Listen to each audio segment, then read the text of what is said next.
నమస్కారం NSTV news కి స్వాగతం. నా పేరు సంధ్య. ముందుగా వార్తల్లోని ముఖ్యాంశాలను ఇప్పుడు చూద్దాం. కాకినాడ జిల్లాలో మద్యం విక్రయాలు నిబంధనలకు విరుద్ధంగా సాగుతున్నాయి.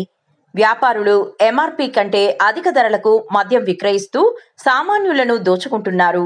ప్రతి బాటిల్పై 10 నుండి 20 రూపాయల వరకు అదనంగా వసూలు చేస్తున్న సంబంధిత ఎక్సైజ్ అధికారులు మాత్రం తాముకేమీ పట్టనట్లు వ్యవహరిస్తున్నారని స్థానికులు ఆరోపిస్తున్నారు. జిల్లాలోని పలు ప్రాంతాలలో ఈ బెల్ట్ షాపుల దందా బహిరంగంగానే నడుస్తున్నా తనిఖీలు నిర్వహించడంలో అధికారులు పూర్తిగా విఫలమయ్యారు.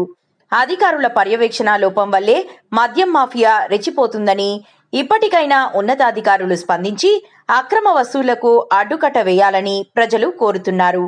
మద్యం ప్రియుల జేబులకు చిల్లులు పడుతున్న యంత్రాంగం నిమ్మకు నీరెత్తినట్లు ఉండటం జిల్లాలో చర్చనీయాంశంగా మారింది. ఆఫ్ అండి, రెండు కోటలు ఉండే ఏటనేది బీర్ కేప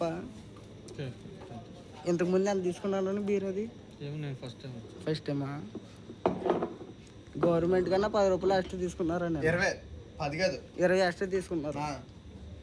దీని మీద మీ ఆరోపణ ఏంటి? మాట్లాడమని చెప్పానా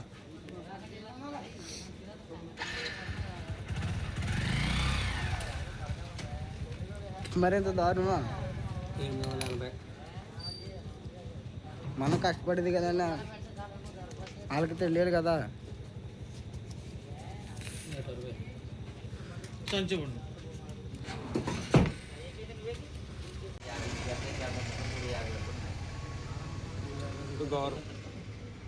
రూపీస్ ముందు